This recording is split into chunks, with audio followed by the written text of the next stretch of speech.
বলতে পারো তুমি আমায়, কোথায় তোমার ঘর,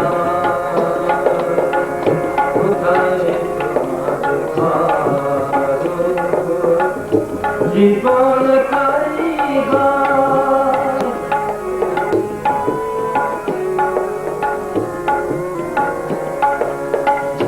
বসত করো তুমি আমায়, জীবন মাঝারে,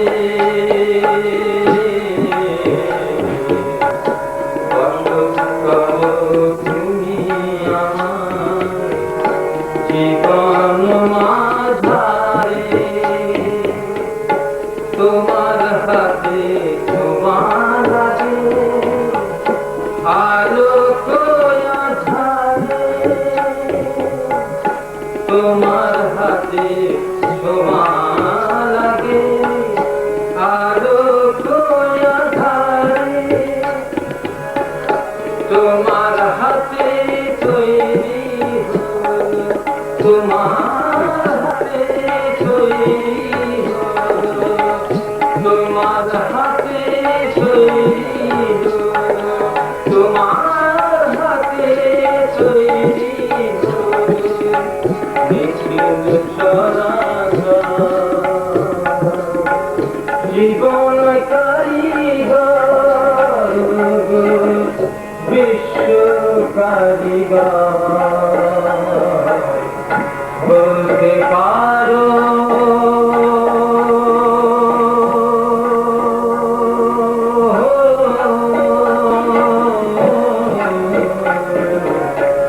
বলতে পারো তুমি আমায়, কোথায় তোমার ঘর,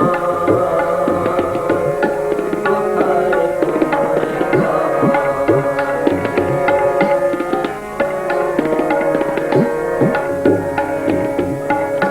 তুমি ছিলে দেখা শোনো হয়নি তোমার সঙ্গে, তুমি ছিলে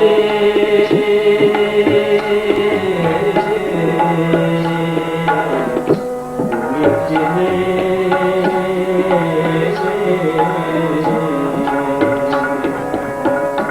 তুমি ছিলে দেখা শোনো হয়নি তোমার সঙ্গে, বুঝতে নাহি কখন তুমি থাকো কোন রঙে, থাকো কোন রঙে, ও থাকো কোন রঙে। তুমি ছিলে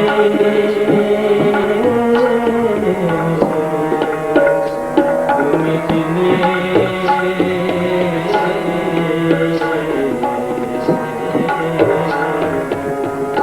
তুমি ছিলে দেখা শোনো হয়নি তোমার সঙ্গে,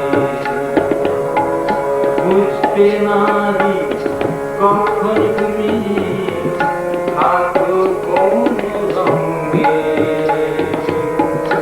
থাকো কোন রঙে, ও থাকো কোন রঙে। এবার তোমার পরশদানি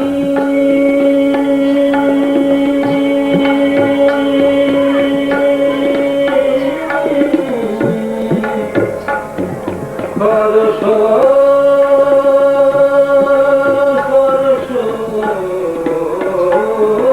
পরশদানি, এবার তোমার পরশদানি নূতন করো, নূতন করো,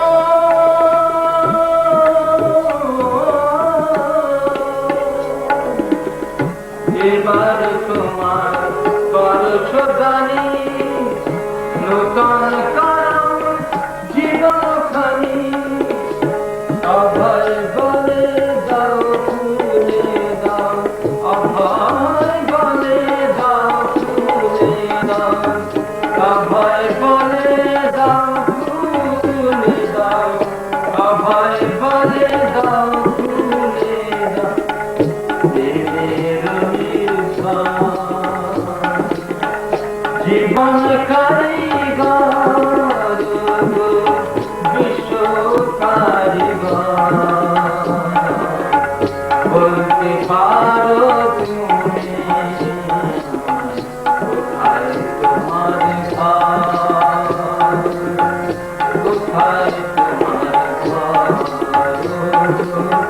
জীবন কারিগর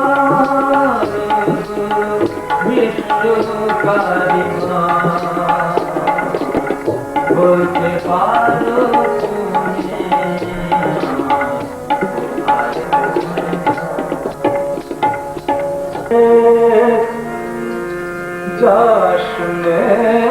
रे तुई राजपथे जाना चले चरपथे रे तुई राजपथे जाना चले चरपथे চরপথে বিপদে এই কথাটা রাখছি বলে চরপথে যাস তুমি রাজপথে জানা চলে চোরা পথে চোরের গতি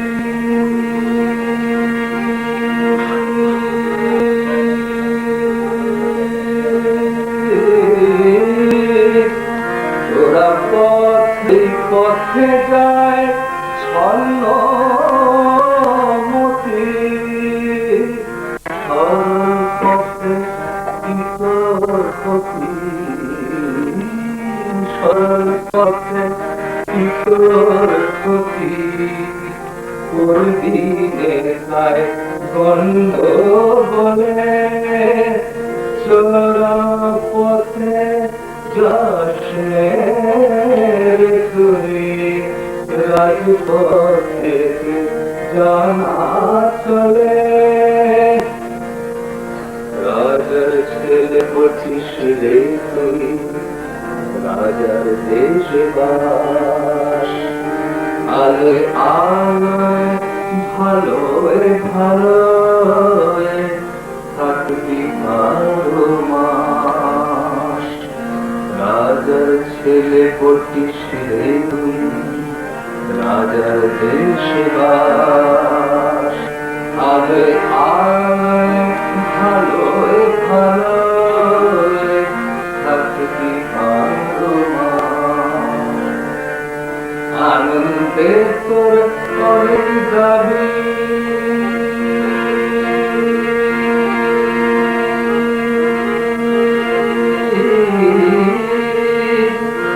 আনন্দে তোর অনেক দাবি তোর পকেটে তাহার ছবি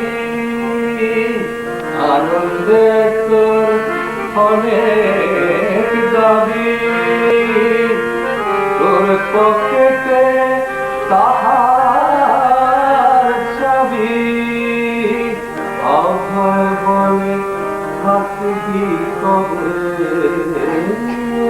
অভয় বলে থাকবি কবে মায়ের শিশু মায়ের কোলে অভয় বলে থাকবি কবে মায়ের শিশু মায়ের কোলে চোরা পথে যাস তুই রাজপথে জানা চলে চোরা পথে বিপদে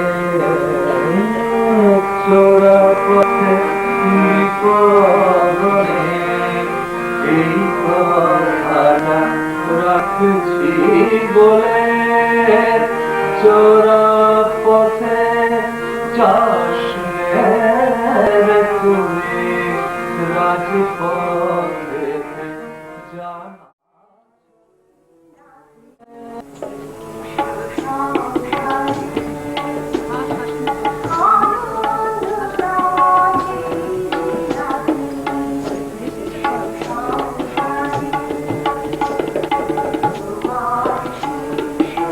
আমি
না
বলে তোরে আমি তোমার কাছে যাই তোমার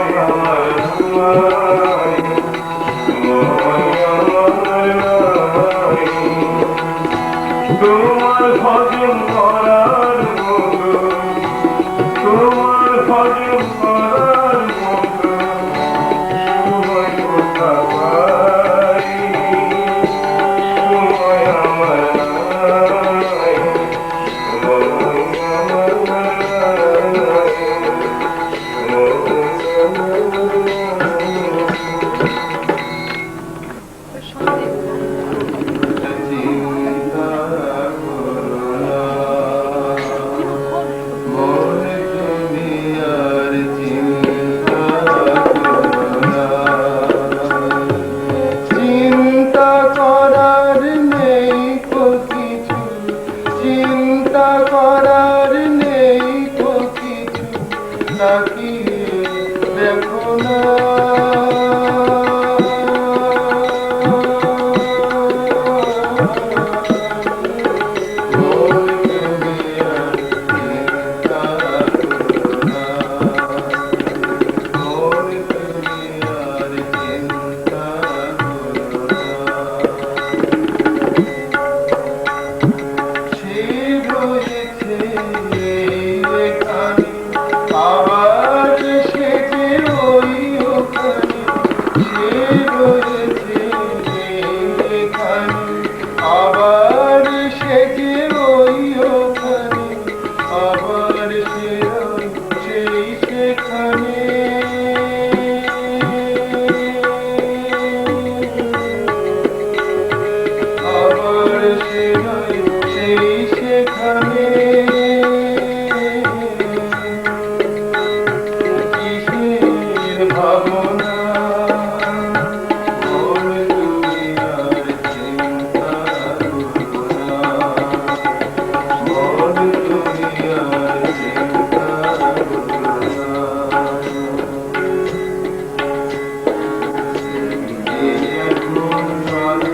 বের করা হয়েছে তার নাম আলো প্রকাশ। তাতে ছাপানো হয়েছে শ্রী অভয়জির মন্তব্য ছোট্ট মেয়ে পূর্ণিমার সম্পর্ক। পূর্ণিমা ছোট্ট মেয়ে আমাদেরই গুরুভগ্নী। এটি আমি পড়ছি।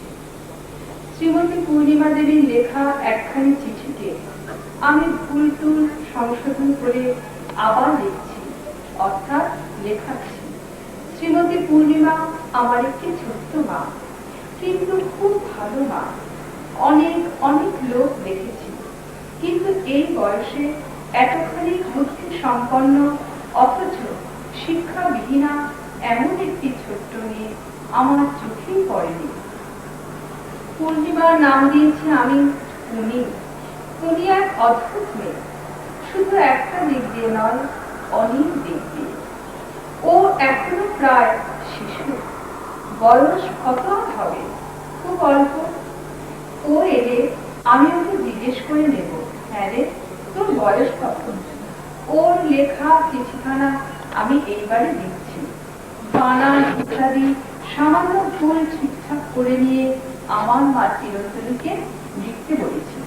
সে লিখেছে পূর্ণিমার লেখা। 28/12/88 আমি একটা স্বপ্ন দেখলাম। স্বপ্নটা আপনাকে নিয়ে, মানে ঋষি ঠাকুরকে নিয়ে। আমি দেখলাম যে ঋষি ঠাকুর এক জায়গায় দাঁড়িয়ে আছেন, খালি পাও, পরনে খাটো খদ্দরের ধুতি, গায়ে হাত কাটা পাঞ্জাবি, সাদা দাড়ি গোঁফ, মুখে সরল হাসি, আর দাঁড়িয়ে আছে কাপড় ঢালা ডানা রাস্তায়, আর হাতে ইশারা করে ডাকছেন আমাকে। আমি দৌড়তে দৌড়তে সেই জায়গায় যে এলাম, দেখলাম ছবিটা মিলিয়ে গেল। এমন করে করে অনেক দূরে আমাকে নিয়ে গেল। তারপর ৩৩ কোটি দেব দেবীর মূর্তি দেখতে পেলাম। আরো দেখতে পেলাম যে সব মূর্তি এক হয়ে যিশু ঠাকুরের মূর্তি ধারণ করল।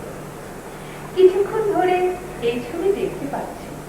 তারপর আবার সব মিলিয়ে গেল এবং আকাশ থেকে পূর্ণিমা, পূর্ণিমা চারিদিকে এই রাত। আমি আকাশে তাকিয়ে গোল হয়ে ঘুরতে লাগলাম এবং আকাশ থেকে আরো শব্দ ভেসে এলো। সেগুলো আমার ঠিক মনে নেই, কিছু কিছু মনে আছে। আমাকে বলল, তোকে এগিয়ে যেতে হবে, বহু দূরে গিয়ে পৌঁছতে হবে, তোর অনেক কাজ আছে, তুই তাড়াতাড়ি করে ফেল। আমি বললাম, কে সাহায্য করবে, কে আমাকে এগিয়ে যাবার পথ দেখিয়ে দেবে? তারপর আমাকে উত্তর দিল, কেন, আমি যে এই পৃথিবীতে জন্মেছি তাতে এখনো বুঝতে পারিসনি? তোকে এগিয়ে নিয়ে যাওয়ার জন্য আমি জন্মেছি।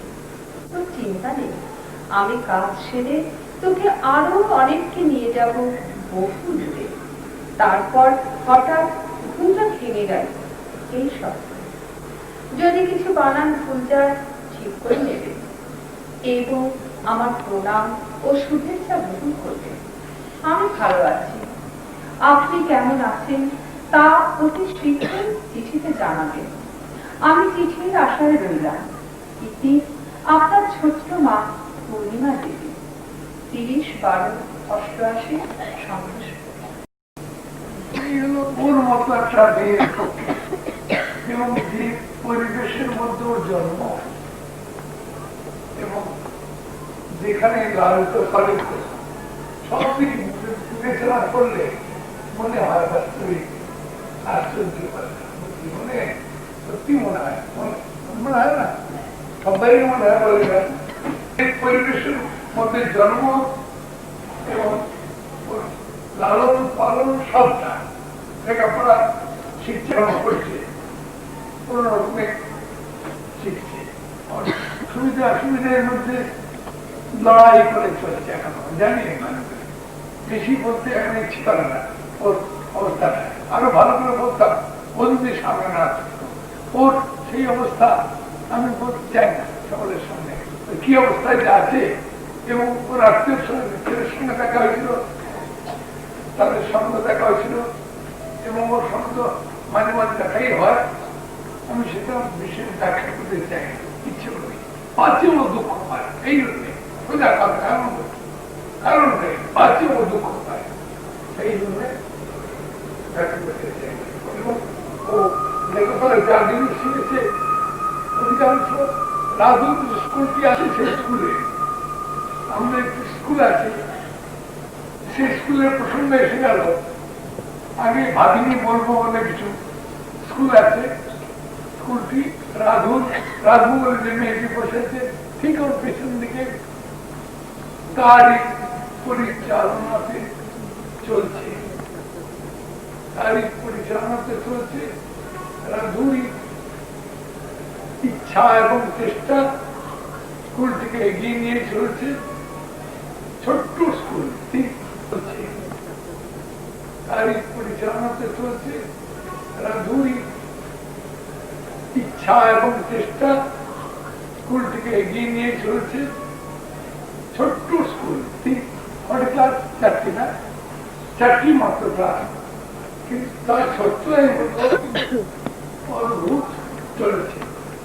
4টি মাত্র ক্লাস বিগিনার্সদের পক্ষে হয় এরকম জানি না, তবু এমন সুন্দর চলেছে।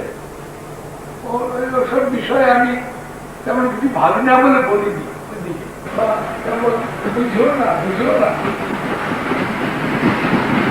করতে পারি না এইটুকু বলেছি। তবে করছি খুব আমি খুশি এবং সেই কথা বললাম পূর্ণিমা স্কুলে পড়েই ওরা ওখান থেকে সবকটা পড়ে গেছে না সবকটা পড়ে সমাজের ভাঙ্গে হয়ে তারপর অন্য স্কুলে ভর্তি হয়েছে সে অন্য পাশে কিন্তু তাহলেও তার জন্য খানিকটা অবদান আছে নিশ্চয়ই ওর জীবনের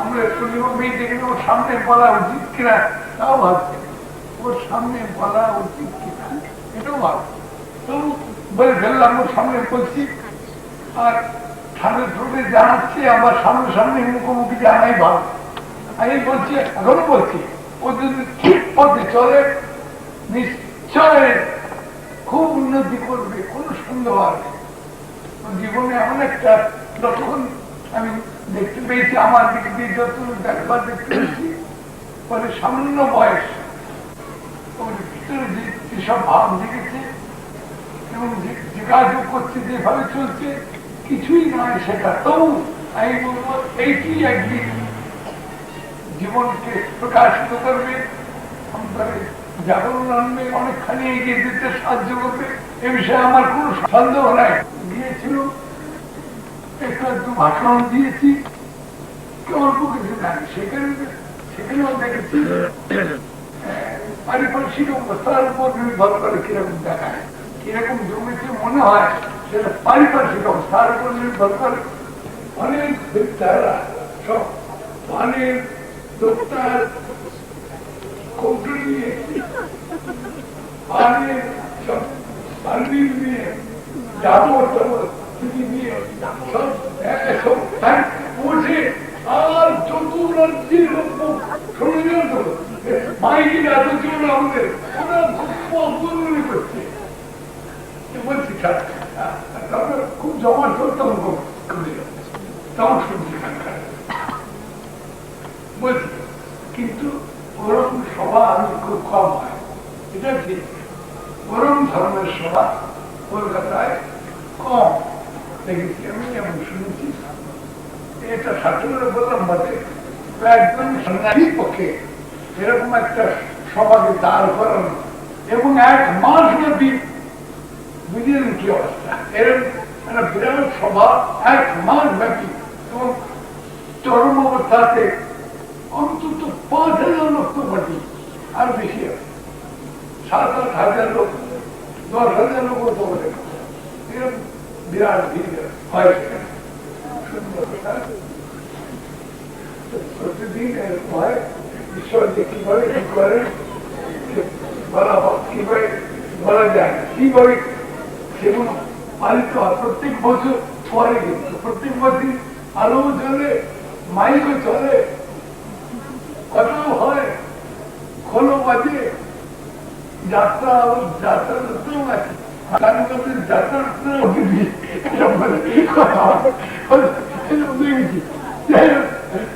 এখানে আর কিছু বলছি না সাতটা করে বলছি হাসি করে বলছি না সাতটা করে বলছি আমারও বলে থাকে সাতটা করে লাগবে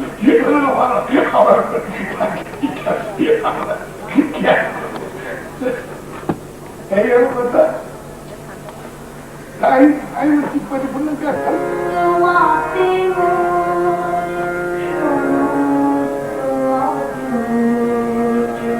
অভয় বলে তোমাতে মোর সমস্ত আমি যে ঘুরে আছো আমি যে ঘুরে আছো থাকবে করে লাগে তুষার থাকবে বুঝি থাকবে করে লাগে তুষার থাকবে বুঝি আমি যে ঘুরে আছো আমি যে ঘুরে আছো আমি যে ঘুরে আছো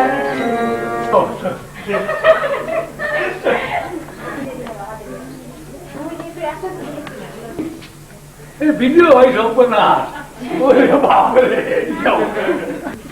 ভরকে দিয়েছ ভরকে দিয়ে গান ধরবো একটা গান গান ধরবো নাকি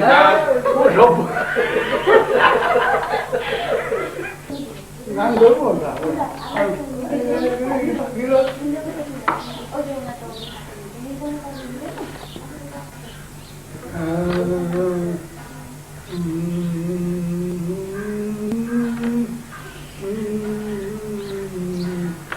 ডাকে আমারে কে ডাকে আমারে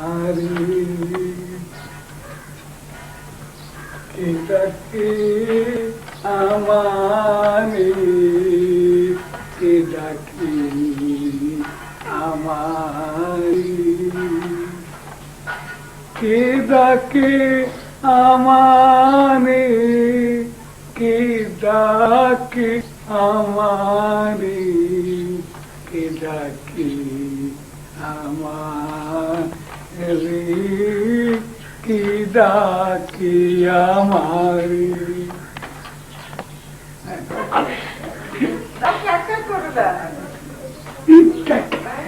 বাবা এর আসল পরিচয় তো দিদি আপনার কাছে শুনে ওই যে আমাদের লেকের ওখানটা ভ্রমণ করেছেন না সুরেন বাবুর ছেলে শ্রী শ্রী গুরুদেবের গুরুদেব শ্রী শ্রী সিদ্ধি তার ছবি রয়েছে বাবার ঘরে। আর এই যে ঘর, এই ঘর শ্রী শ্রী সিদ্ধিমার কথা বাবা বলছেন। আমি শ্রী শ্রী শ্রী শ্রী সিদ্ধিমাতার কথা বলছি। তার প্রকাশ বা প্রচার জগতে বেশি হয়নি, কিন্তু তার মতো আশ্চর্য মনুষ্য এই জগতে খুব কম এসছে, এটা বলতে পারি। আমি তো নানা রকম গ্রন্থ পড়ি, বহু রকম গ্রন্থ এখানে কিছুই নেই। এখানে তো গরিব বাবা বেশি নেই, কলকাতায় রয়েছে, আরো কাশিতে রয়েছে, বিভিন্ন জায়গায় বাবার বইয়ের কালেকশন। বলছিলাম সিদ্ধিমাতার অদ্ভুত প্রকাশ ও প্রচার যা জগতে ঘটেছে, সে আমরাও অবাক হয়ে গিয়েছি এবং অবাক হওয়ার মতোই কথা।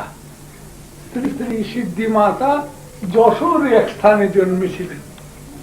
তার শরীর যশোরে জন্মগ্রহণ করেছিল, কিন্তু এরপরেও তিনি খুব সামান্যই জানতেন, এরপরে খুব বেশি জানতেন না। কিন্তু হলে কি হবে, তার লেখাপড়া আর আমাদের জ্ঞান কোনো একরকম জিনিস নয়। তার লেখাপড়ার সঙ্গে সাধারণ জ্ঞানের কোন তুলনাই হয় না, কোনো তুলনাই হয় না। সেই সিদ্ধিমাতার কাছে কি আর বলবো, বহু ঈশ্বরের ইচ্ছাতে আমি বহু বড় বড় মহাপুরুষের সঙ্গ করেছি। নাম করা যারা প্রসিদ্ধ এই দুনিয়াতে, এই বিশ্বেতে যত মহাপুরুষ এসেছেন, আজ অব্দি এসেছেন, বর্তমানে আছেন, পুরনো মহাপুরুষের কথাও বলছি, তারাও তাদের কথাও বলছি। তাদের অনেক কথা শুনেছি, হয়তো সকলের কথা জানি না, কিন্তু অনেকের কথা তো শুনেছি।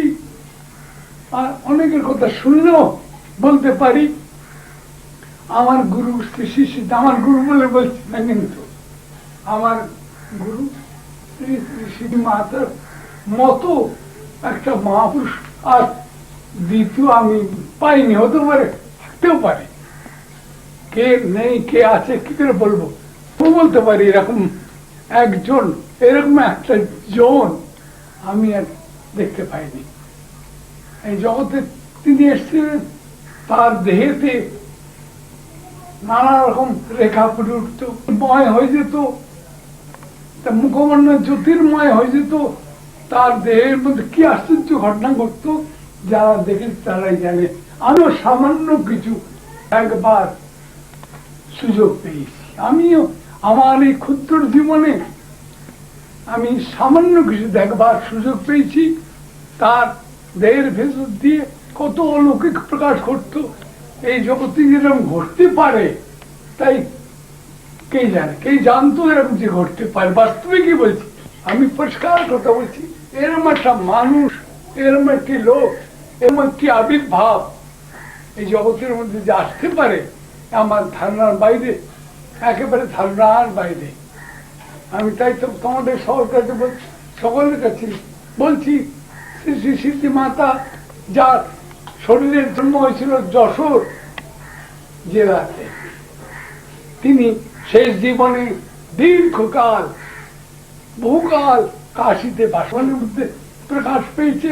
এই বর্তমান জগতে আধুনিক জগতে যে এরকম ঘটনা হয় এবং আধুনিকের সঙ্গে আমি জানতে পেরেছি যে আধুনিকের সঙ্গে পুরাতন জগৎকে মিলিয়ে এমন একটি অলৌকিক প্রকাশ আর জগতে বেশি হয়নি সিদ্ধি মাতা।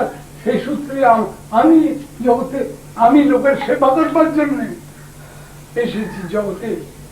সিদ্ধি মাতার কথা যদি কিছু বলতে পারি সে বলবার জন্যই আমার জন্ম। যদি কিছু বলতে পারি তার কথা যদি কিছু বলতে পারি শ্রীসীমা আনন্দময়ীকে আমি বলা উচিত না।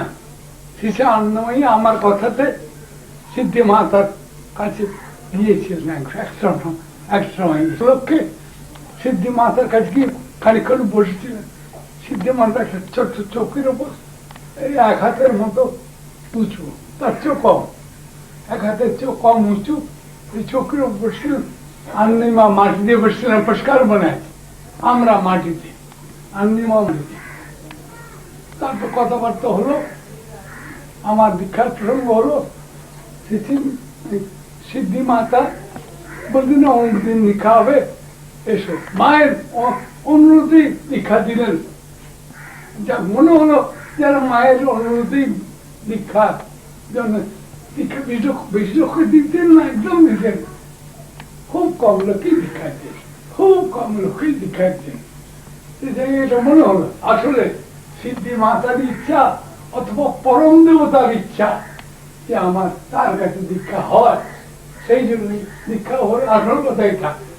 আসল কথা এই কথাটাই আসল কথা। পরম গুরুর ইচ্ছা, বিশাল বিরাট গুরু, চিরন্তন গুরু যে তার ইচ্ছা যে আমার তাকে দীক্ষা হয়, তাই হয়েছিল। একটা সময় তাই হয়েছিল। আমার দীক্ষা হয়ে গেল। পরে 2 দিন পরে আমি দিন পেলাম এবং গিয়ে তার কাছে দীক্ষা হলো। আজকাল তো কত লোক হাজার হাজার দীক্ষা দিচ্ছে। সে দীক্ষা আর আমার দীক্ষা ঠিক এক সময় এটুকু বলে দিচ্ছে। আজকাল হাজার হাজার লোক হাজার গুরুর কাছে দীক্ষা নিচ্ছে, ঠিক তাদের ঠিকই আছে। কিন্তু আমার ক্ষেত্রে বলছি একটা অদ্ভুত ঘটনা ঘটেছিল এবং তারপর থেকে আমার জীবন অদ্ভুত ধারায় চালিত।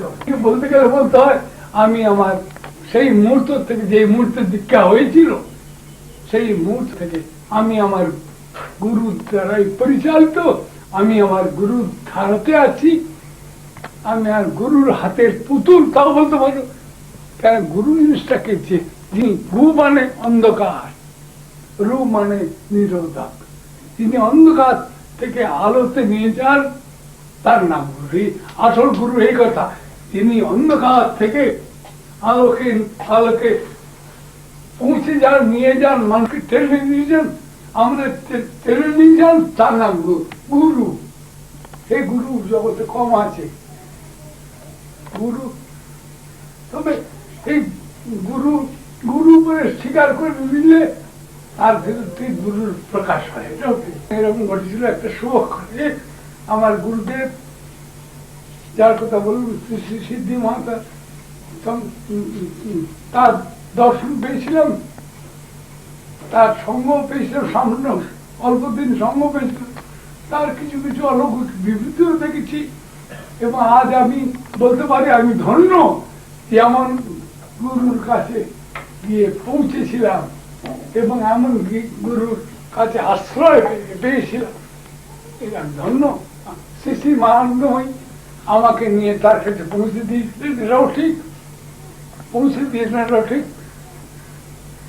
কথা হয়েছিল আগে আনন্দের মা বলছিলেন কে কাশিতে আছে, কাশিতে নিতেন, কে কাশিতে আছে এরকম ভালো। তখন একজন বলে সিদ্ধিমাতা আছেন।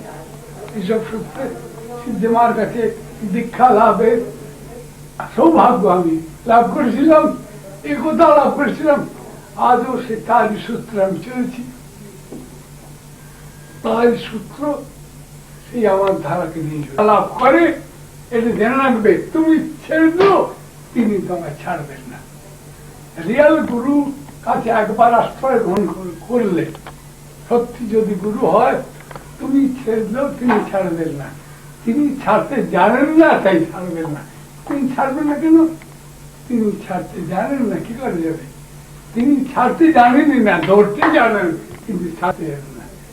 ছাড়বার বিশ্বাস নেই। এই কারণেই তো তিনি সত্যিকারের গুরু। এই গুরুর কাছে যেন আমরা যাই এবং তার আশ্রয় যেন পাই, এইটি আমার তাছাড়া এইখানে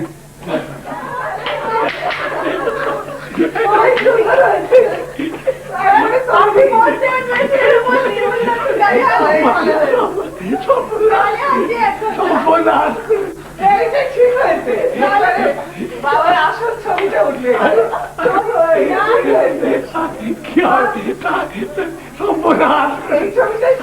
আমি তো কিন্তু আসতে শুরু করেছে বাবা, জানে বা নিয়ে আচ্ছা শোনো ভাই, এবার সবাইকে হাত দিয়ে এই আসতে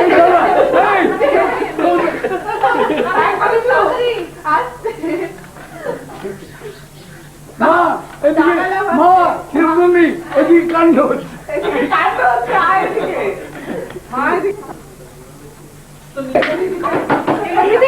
এবার লাস্টে যা তোলা হচ্ছে তাই লাস্টে আচ্ছা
মা কিছু বলুন আপনার সন্তানদের। তোমার ঠাকুরের যে সন্তানরা, ঠাকুর এবং ভগবানের সন্তান, তোমরা সম্পন্ন এবং ভালো এবং প্রত্যেকটি আমার বেশ ভালো লাগে। এই একটা বিশেষ জিনিস তোমাদের মধ্যে আছে ঠাকুরের সন্তানদের, যে প্রত্যেকেই ভক্তি সম্পন্ন আর কি, এবং ভালো মানে সদ্ভাব আছে, ঠাকুরেরই শিক্ষা।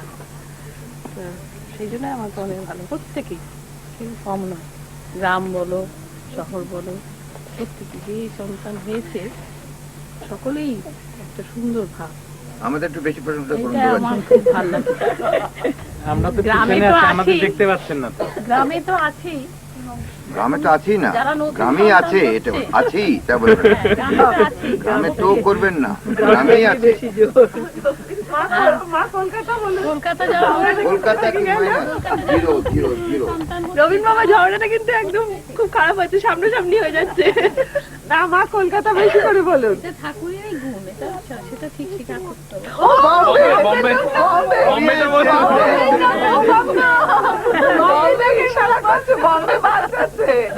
পরিবেশ বাবার আর তুলনা নেই। এই যে নতুন বোম্বে ফটো সন্তান, তোলার জন্য বোম্বে এই দাদাকে নিয়ে যাবো আমাদের নতুন দেশে, সন্তান, আপনি এই যে থাকতে পারবেন তো? ধুলো মাটি এবং তার যে ঠিক আছে, শালক শালকের স্ত্রী সব এক্ষেত্রে নিয়ে যাবো। অতি ভালো, সব কি ভক্তিমান। আমি তো দেখি যে দুদিন এসছে, কি সুন্দর ভাব। এদের কাছ থেকে এসব শিক্ষার জিনিস আছে কতগুলো। দাদা আমাদের ইচ্ছা আছে বুঝলেন, লাস্টে একটু ফিনিশিং দেবো দোগাছি ওলারা, দোগাছি করবো, লাস্ট ফিনিশিং দেবো। কথা বলতে পারছি না, কি করে ফিনিশিং দেবে? পরিতোষ বাবার অপূর্ব ভাব দেখছি, এই অল্প দিনের মধ্যেই সে এত সুন্দর সব বালক সুলভ ভাব। গ্রহণ করে নিয়েছে। আমাদের এবং দাদা বৌদি হ্যাঁ, বলে এখন মুশকিল। অহংকার বলে জিনিস নেই, তো সেটা করতে পারতো না, কিন্তু নিজেকে একেবারে খুব ভক্তি হয়েছে। আমি অবশ্য বেশি হয়নি, কেন আমি তো দূরে থাকি, ও আরেকবার এসে গেল। যতটুকু দেখেছি গেল বছর এ নাচছে দেখছি, ওটি নিয়ে এরকম করতে হয় নাকি? হ্যাঁ, আমি তো সামান্য ক্ষুদ্র মানুষ, ভগবানের আশীর্বাদ আছে বলেই তোমরা আজকে এই পথে ঠাকুরের কাছে এসছো এবং আজকে ঠাকুরের পথ গ্রহণ করতে পেরেছো এবং তোমাদের যে ভক্তি তিনিই দিচ্ছেন, তোমাদের যে ভালো জিনিস তিনি দিচ্ছেন, সেই সবাইকে দেওয়ার মালিক যিনি এই পৃথিবীতে এনেছেন সবাইকে, আমাকে তোমাকে সবাইকে, তিনিই সব করছেন। তবে ঠাকুরের যা ভাবধারা এবং যা দিচ্ছেন, গুরুর যে আশীর্বাদ এবং গুরু যা দিচ্ছেন, সেটা তোমরা ঠিকভাবে করে যেতে পারো, ভগবানের কাছে প্রার্থনা জানাই। আমারও দেহ তো বয়ে আসছে, একবার অপারেশন হলো, কতদিন থাকবো আমি জানি না, তবে ঠাকুরেরও শরীর খুব খারাপ। তোমরা তার ভাবধারা ধরে থেকো, তাতেই তার তোমাদের কল্যাণ। আমি অবশ্য শান্তিনিকেতনে এর গেল বছরে অনেক ছবি তোলা হয়েছিল, ভিডিও হয়েছে, আমি তখন ছিলাম না, এবং কলকাতাতেও আমার বিশেষ ফটো উঠিনি, একটাই উঠেছিল। আমার খুব ইচ্ছে ছিল, সেটাই বোধহয় ঠাকুরের এটাই হয়েছে, সেই ব্যবস্থাটাই হয়েছে যে মার এবারে উঠুক, মানে গতবারের ভিডিওতে মার ওঠেনি ঠিক মতো, কুঠিরেতে আমি উঠালাম না, এবারে খুব ভালো সবাই বলেছিল অবশ্য, এটা আমারই একটু ইয়ে ছিল, শরীর অসুস্থ ছিল, মনটাও এখন সুবিধা ছিল না বলে। কালকে তো বাবা মায়ের মিলন দেখলেন না, কি সুন্দর মিলন করে দিয়েছিলাম আমি সকালবেলায়। ঈশ্বরের মিলন, আপনি আর কি এবারকার এই ভিডিও এই পরিত্রাতার সৌজন্যে, কিন্তু পরিচর্যা এখন ধন্যবাদ ধন্যবাদ ধন্যবাদ। উনি না হলে এবার আচ্ছা আচ্ছা, বাবার তো খুবই, তো পরিচর্যাকে আমাদের সঙ্গে নিতে হবে, তাহলে তো পারবো না। দেখি এর ভেতরে এত গুরু ভক্তি দেখা যায় না, আমাদের এই ভিডিও ফিল্ম কিন্তু পরিচর্যা, তোমাদের সকলেরই। তার সঙ্গে অবশ্যই সত্যব্রত বাবুরও কিছু পরিশ্রম এবং কিছু আছে, সত্যব্রত বাবুও করেছে, ও বম্বে রয়েছে মাঝখানে। গামছা দুটো গামছাই সরেছে।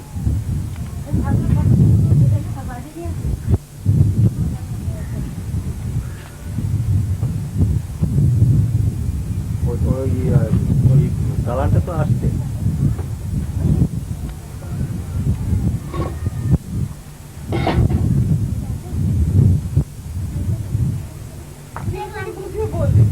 পোষণটা আলাদা, বাবার পোষণটা আলাদা।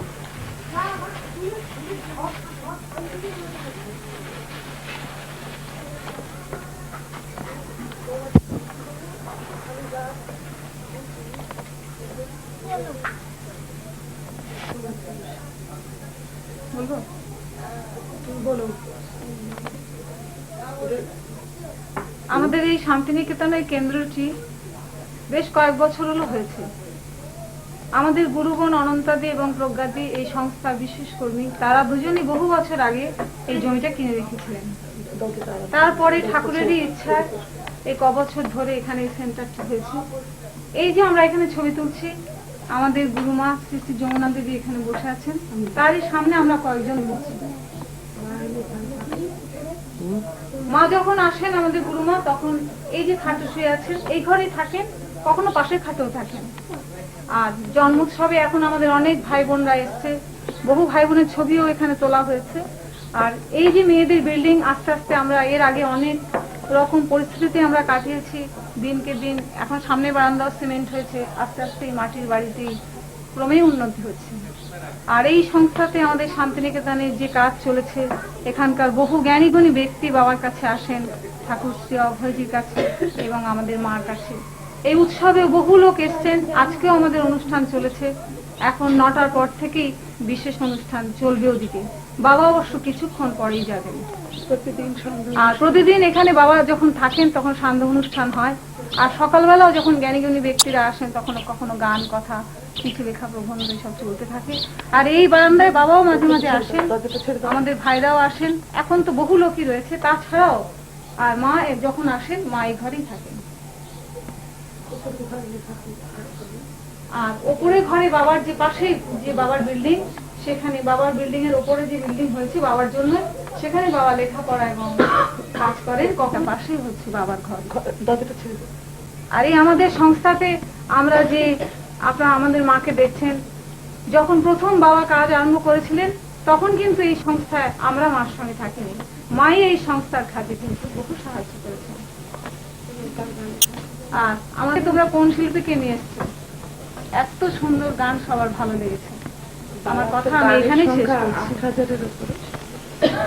বসে আছেন, আমরাও আছি। ওটা আর এই ঘরটা পুরো আলাদা। আমরা বোনেরা ঘরটা, যখন বোনেরা আসে কখনো একজন কখনো 5 জন, যখন যেরকম হয়।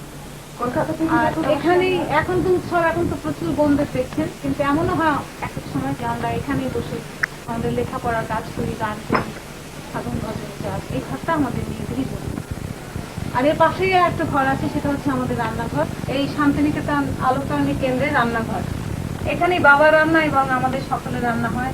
আর বাবা তো একটা গান লিখেছেন যে রান্নাঘর সম্বন্ধে, সেটা আমরা অনেকেই জানি, যে আমরা যেন রান্নাঘরে বেশি সময় না দিই, যতটুকু না হলে নয়, আর বাকি যেন আমাদের নিজেদের জীবনে এগিয়ে চলার পথে কাজ করি।